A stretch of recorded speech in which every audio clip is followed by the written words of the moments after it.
त्यांनी नाव दिलेलं आहे चर्चेला. चारही आपण प्रस्ताव एकत्रित चर्चा सुरू केलेली आहे. अध्यक्ष महोदय, माझ्या मतदारसंघामध्ये मीच पाठपुरावा केला होता, परंतु सन्माननीय जलसंपदा मंत्री विखे पाटील साहेब यांचं अभिनंदन करतो.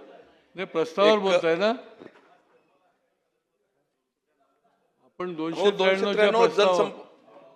माझा विषय एक खूप दिवसापासून रखडलेला सहस्त्रकुंड प्रोजेक्ट आहे.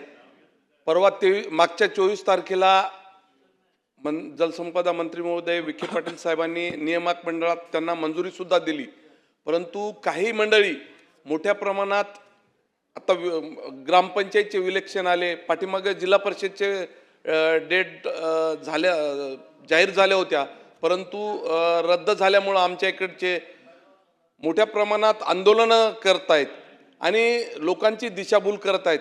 एवढा मोठा जे सहस्त्रकुंड प्रोजेक्ट आहे, जवळजवळ मागच्या वेळेस 2009ला त्याची वर्क ऑर्डर निघाली होती, त्यावेळेस 220 दशलक्ष घनमीटरचा हा प्रकल्प आता पूर्णतः त्याच्यात बदल केलेला आहे आणि पूर्ण निंगनूरच्या डॅममध्ये त्याचं 220 दशलक्ष घनमीटरचं पाणी सोडलेलं आहे आणि इथं फक्त उच्च पातळी बंधारा आणि पाठीमागं बॅकवॉटर जाणार आहे 21 किलोमीटरपर्यंत, परंतु जाणून बुजून आणि त्याच्यावर 25 मेगावॅटपर्यंत लाईट सुद्धा जनरेट होणार आहे.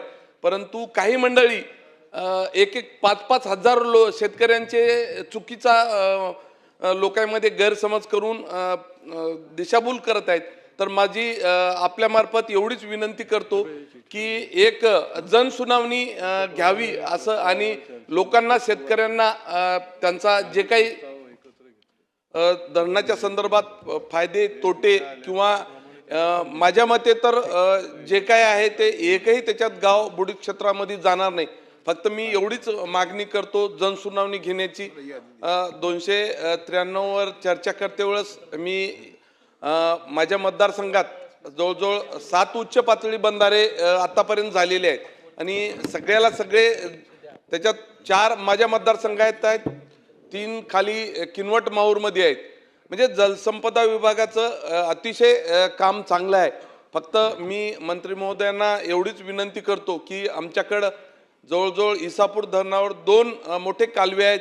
एक 140 किलोमीटर माझ्या मतदारसंघातून धर्माबादपर्यंत गेला. त्या कालव्यावर खूप दिवसाची शेतकऱ्यांची मागणी आहे की एक आमच्या इथं केदारनाथ डॅम आहे, त्या केदारनाथ डॅमला फारसा सोर्स नाही, तर इसापूर धरणाचं पाणी लिफ्टद्वारे केदारनाथ डॅममध्ये सोडण्यासाठी मंत्री महोदय प्रयत्न करावे. त्याचबरोबर एक बेलमंडळ गावापासून दुसरी लिफ्ट करून म्हाताळ्या तलावामध्ये पाणी सोडण्यासाठी नवीन सिंचन लिफ्ट अशी घेण्यासाठी मी मंत्री महोदयासोबत बैठक सुद्धा लावली होती, परंतु सर्वेसाठी सुद्धा मान्यता मिळालेली आहे. मंत्री महोदय योगायोगानं इथं आज उपस्थित आहेत, तरी आमच्या 2 लिफ्टच्या योजना देऊन उर्वरित माझ्या मतदारसंघामध्ये जे सिंचनाचा भाग राहिला ते घेण्यासाठी सहकार्य करावे. एवढंच मी या प्रसंगी सांगू इच्छितो.